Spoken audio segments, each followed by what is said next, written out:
I'm about to get really real with y'all. I'm gonna be completely honest, I've never told anyone my basketball story, and I want you guys to be the first ones to know. So don't forget to subscribe, like, comment, just to support me, because like I said, no one knows this story, and I want you guys to be the first ones to know. A huge question that I always get asked by literally everything, not just in my comments or anything, is what team do I play for?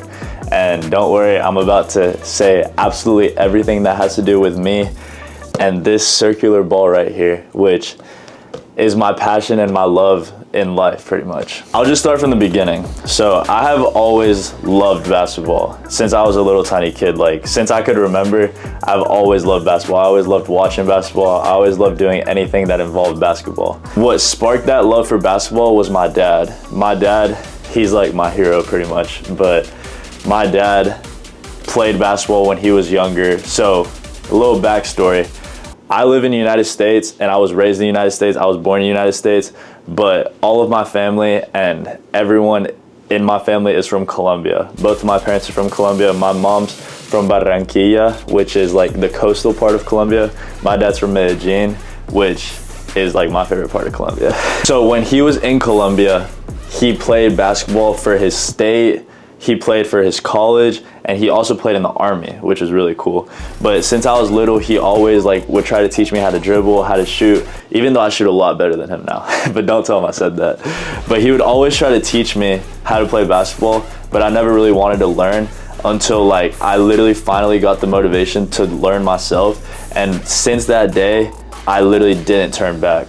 But I was always a little fat. I was always chubby. I wasn't the most athletic. I wasn't the tallest at the time.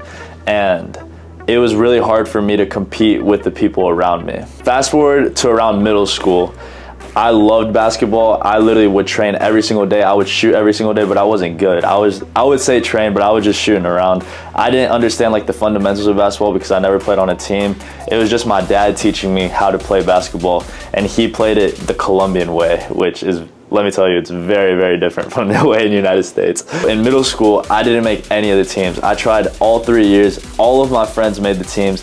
I never made the team. And that like really messed with me. Like, I know people say Michael Jordan didn't make the team, blah, blah, but like when you for real don't make a team, when you know you should make the team, it's like crazy. And there's a bunch of stuff that I don't really want to get into in this video, but I've had to deal with a lot of adversity in basketball from a very young age, like not having a coach believe in you really ever, not really fitting in to a team ever, pretty much, and just having to create everything your own way because nothing's handed to you. As far as basketball, and I would say in life in general, nothing's ever been handed to me. And I've always had to work extremely hard. Like, if someone worked to get something, I would always have to work 3 times what they worked because my parents didn't grow up here, because I had to work on my own to get everything that I have. You know what I mean? Especially on a team. I was always looked at as like a meme on the team. Like, no one really took me serious, even though I can for real hoop. At this time, I couldn't for real hoop, but I could hoop. But at that time, I was short, I was fat, and I was just like a meme. That didn't stop me though. I kept training always. One thing about me is I will always train. You tell me no, I will work even harder just to prove you wrong. Like, I never stopped training. I never stopped working. Eventually high school came around and I finally made my first team ever, and oh my gosh, I was so happy. My freshman year, I was on the freshman team and I still wasn't really that good. Like, I was still fat, I still wasn't athletic, and I still couldn't really hoop, like, for real. So freshman season ended, but I learned a lot that season just because I finally learned more organized basketball and how, like, what to do in an organized setting. And I was just so happy that I for real was on a team. Then freshman year ended, sophomore year started. That offseason, I went absolutely crazy. Like, I'm telling you, I trained so much, and I got on JV. And on JV, I went nuts. This is kind of where I'm getting to, of like coaches not really believing in me, because I really believe my sophomore year, the varsity team was not good. I'm not trying to hate or anything, but the team was not good. There was not a reason that I shouldn't have been on varsity, but there was just a lot of stuff involved that I don't want to get into. And it just was really obvious why. It was really obvious that if my parents were in a different situation, or if I was actually from here, that it would be a lot different, because I could be sitting here making excuses for myself. Yes, I could have been better, but for how absurd it wasn't justified. But so I was on JV, and on JV I was literally averaging like 15 to 20 my sophomore year, and I dressed out for varsity the last couple of games, and I practiced with varsity the last couple of games, which doesn't make sense at all. But that's not what I'm getting into. Sophomore year ended, and that's when COVID hit. When COVID hit, I'm telling you, I ran so much because I just wanted to change everything about me. No joke, I think I lost probably like 50 pounds. Like, if I'm being completely honest, I think I lost 50 pounds. At this point, I was probably like 6'2", 6'3". Yeah, going in my junior year, I was like anywhere from like 6'1" to 6'3". I wasn't the tallest yet, but I wasn't really strong yet, but I like trained so much, and I lost all the fat that I had, and I was just so skinny. Like, I was literally just so skinny. But my junior year, I was hooping. This is also the time when I for real started taking AAU seriously, and so that sophomore season, I had a really good AAU season with like one of my AAU teams that I played for, and I ended up getting my first offer going into my junior year, which when I got my first offer, I will never forget. It was from Emory Oxford University, and I will never forget that day because like I was with my parents when I got that offer, when I got the phone call saying that I could play basketball at their school. And just hearing that phone call, literally, like, it really made me like, it really showed me that I can for real do this, and everything that everyone does and everything that everyone says, it's not true. And like, I'm doing it on my terms. I'm not getting help from anyone. I'm doing it all on me, and I'm for real gonna get to my goals without anyone's help. And getting that offer really showed it. Then junior season came around, or let me backtrack. Summer league of going into junior year, I was strictly on varsity. I played so much that summer, and I played very, very well. Like, this was when I for real was establishing myself as a shooter and just like a go-to guy that you can really trust on the basketball court, right? So going into the season, I was talking with my coach, like I was gonna have a big role on the team, right? The season starts. I'm one of the only guys on the team with an offer, right? So I would think, I'm not expecting to start, but I'm expecting to play a decent amount, because at this point, I can for real hoop. Everything that I needed to change, I changed of myself, and I was improving so much. So I was expecting to play a lot, but my coach still wasn't believing in me. And this is just something that, if you guys can take something from this video, if a coach doesn't believe in you, don't take that as a bad thing. Like, there can be so many, like in my instance, there can be so many other like factors that why a coach doesn't believe in you that you can't control. So I would just say control what you can control. And if coach not liking you is one of the things, if I could go back and change anything, I would have transferred. If I would have transferred, I would be in a completely different situation. But God works everything in mysterious ways, and I'm here and I'm blessed. So junior year starts, and I was expecting to play a lot. I really didn't even play. Like, I for real didn't even play. I was expecting to play a lot, and I didn't really play. Like, every now and then, I would get in the game. I would play decent, but scrub minutes. I wasn't really playing. I was talking with coach, like, why I'm not playing doesn't make sense to me, because I literally have a college offer. I literally have interest from colleges. And why I'm not playing, it didn't make any sense to me. But I kept my head down, kept working.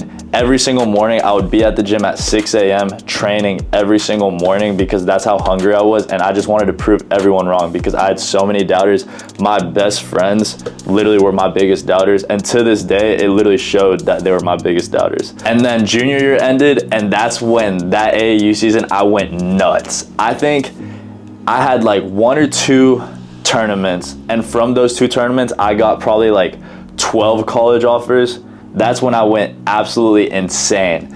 And then this is also the time when I was starting to bulk up a little bit to get stronger, to get ready, like my body ready for college.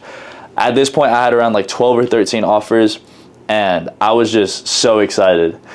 Then my last AAU tournament of junior year season, I went up to get a rebound, and I came down on my knee and hyperextended my knee, and I partially tore my ACL and I tore my meniscus. This really, really set me back because I was like, dang, like I've done all of this and now I'm like waiting. Like I did all of this and now I literally am injured. I can barely walk, and my senior year starts in like a couple weeks. So obviously senior year starts. I knew it was gonna be the same thing as the year before. Like I knew coach can say all this stuff that I'm gonna play, that I'm gonna have a big role, all this, but I knew it was gonna be the same thing. Like I said, looking back, I should have transferred. Senior year started. Throughout the whole year, I was never fully healthy. Like never was I fully healthy throughout the year, but I was fighting through it because I wanted to not lose any of my offers. I wanted to prove everyone. But even my senior year, I still wasn't playing. Senior year, I will admit, I shouldn't have been playing. One, I was injured and I was trying to show that I wasn't injured, and obviously I'm not gonna play as good if I'm injured compared to if I'm 100%. And also from me bulking up, trying to get ready for college, I got fat again. So that didn't help me at all. But eventually, senior year ended, I finally got healthy, and then I played the last season of AAU, and then I got a couple more offers, and I finally committed to a school that I felt was a really good situation for me at the time, which is LaGrange College in LaGrange, Georgia. When I committed, that was like the best feeling ever because I literally committed without anyone's help. Like I did that all me. Like literally, there wasn't really a lot of people there for me except a couple of my AAU coaches and my real close friends, because a bunch of my teammates ended up being fake. A bunch of, obviously all of my high school coaches were fake because they didn't help me out. They say all this and then nothing ever worked out. I'm not saying that in a bad way. I don't have any hard feelings towards anyone. I'm just saying, if you're in a situation similar to mine, don't let that affect you. If you notice anything like that, get out of the situation and do what's best for you. Because at that moment, I wanted to stay because I wanted to stay with my friends. I wanted to do all of this, but I should have realized the situation and I would have been a lot better off somewhere else. So then I get to college and I'm just like, man, like I made it. Like I'm for real playing college basketball in the NCAA. I'm just like, dang, who would have ever thought that I would have gotten here, right? One of the first practices of my freshman year of college, I'm going up, I land on someone's ankle, and I blow my ankle out so bad. Like, I'm telling you, there was nothing left in my ankle. Like, you guys can see the scar, but I'm also gonna put up pictures, but like, you can see the scar right there. There was nothing left in my ankle, and that was horrible. Like, I got the surgery in January, which I got ankle reconstruction surgery. So they pretty much got all my ligaments, that because I tore everything, sewed the ligaments, drilled through my ankle, and then sewed my ligaments like that so I'd be good. Like I have a robotic ankle pretty much is what I'm trying to say. I got surgery in January, and then I was on bed rest for 4 months. So for 4 months, I couldn't put any pressure on my foot whatsoever. And then after that, so many months of rehab because I had to literally learn how to walk again. My leg, I lost 70% of muscle in my right leg, so I had to build all that back up again. And during that time, that was like the hardest time of my life because I thought that I would never play basketball again. I thought I could never walk again. That's how bad the injury was. But thank God that I followed all the procedures. I did everything that I should, and I'm just way better now than what I was in that time. So my freshman season, I medically redshirted, so that season didn't count. Then my second year started, and this was like, right now, me as a basketball player sitting in this chair right now is the best I've ever been in my life. But up until this point, which was last August, I would say this was like the best I've ever been, ever. And I came into the season so excited. My coach was saying all this stuff, that I was gonna have a huge role, that I was gonna be good on the team, all of this. And it started like that. And then as the season went on, I slowly got a less role, slowly, wasn't on the main team, slowly was on the secondary team. Instead of like quitting or trying to do something, I stayed there. I played on the secondary team, and I balled out. I ended up averaging like 19 points on the season, and like the secondary team, we still played against really good teams. There was one game that I had 27, like I had a couple of 20-point games, but even with all of that, I never played on the main team. This is what I'm saying, that I've never had a coach believe in me, and it would have been a lot different if I did have a coach believe in me, but it's all for a reason, and God works in very mysterious ways. And I'm trusting God's plan because it's God's timing, not my timing. But I believe with how hard I work and all the dedication that I put in, that I will still reach all of my goals. And the reason I'm saying all of this and I'm not gatekeeping anything is because I want to be fully transparent with y'all and try to motivate y'all that if y'all are in my situation, to keep going, because trust me, it gets better. Don't let a coach take the love for basketball away from you. That almost happened to me for two not the best coaches for me. Anyways, I ended my sophomore season and I played it really good, but that was my redshirt freshman season. And as the time that I was ending, this is when I started to get into content. And I felt, when I made my first video, I like fell in love with basketball, because at this time I went back-to-back coaches who like tore me down, like never believed in me, never tried to improve to me. Like they would tell me keep getting better. They wouldn't play me, and then when I would ask them what I did wrong, they would say you're doing everything right. Obviously I'm not doing everything right if I'm not playing. At this time I started making content of basketball and motivation and just health, fitness, all of that, and I like fell in love with basketball. So I started to get some followers, started to get some views, and I just felt amazing. I obviously was prioritizing basketball and kept training every single day. Since I played really good that season, I decided to enter the transfer portal. For those of you who don't know, in the NCAA, if you play really good but you want to go somewhere else because you feel like you can get a better opportunity somewhere else, you enter something called the transfer portal. I entered the transfer portal and I started getting a bunch of offers. Like I started talking to a lot of schools. A lot of schools telling me all of this, blah, blah, blah. But I've always had a dream school and I always really wanted to go to that dream school. So I pursued that dream school, which is the school that I currently am at right now. I'm not gonna mention them, but is the school that I'm currently at right now. My trainer, he has really good connections with the head coach here, and we decided to pursue me playing on the team here. And I thought everything was gonna work out perfectly. I was here over the summer and everything was perfect. And then I went to Colombia to do a bunch of events, a bunch of social media events, train with some very, very big people in Colombia in front of some really big people. I can't really talk a lot about that either. But then when I came back here, it pretty much all just like faded away and I never really got an answer. So instead of that, I've just been focusing on me, working every single day, training every single day, and just keep improving, being patient for my opportunity, because I know my opportunity will come. As far as what team do I play for, at this very, very second, I'm in the transfer portal technically, and I don't play on any team. But that doesn't mean that I don't have any opportunities. There's still many, many colleges that I still have an offer from that I can go play at and I still talk to. There are many, many teams that I can play for that I talk to very consistently and I can go and play for them. There are many, many organizations that I can play for and go play for them. But as of right now, I'm focusing on me, trying to better myself, trying to improve and be the best player that I can possibly be in the best shape that I can possibly be.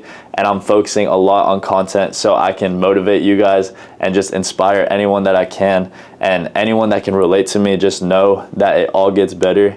And don't let a coach or anyone get in your way of reaching your goals and the love that you have for the game of basketball, or that goes for any sport really.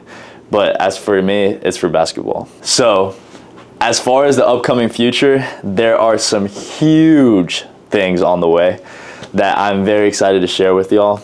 And I want to say everything right now, but I don't think I can. And I'm very sorry about that. I hope you guys enjoyed my full basketball story time. I hope you guys know that I said everything. I didn't mean anything bad from this video. I was just telling y'all my full story time because y'all deserve to hear it. I hope you guys enjoyed this video. I hope you guys are very excited for what's in store of the future, because I'm going 100%. And when I tell you guys that I'm the best I have ever been and I'm going to keep improving every single day, I mean that. Don't forget to follow me on Instagram, TikTok. Make sure you subscribe, like, comment, and I'll see you guys in the next video, which is, I'm going to give you guys a little spoiler. Let's just say my next video will be one of the craziest videos ever. So I hope you guys are ready. I love y'all.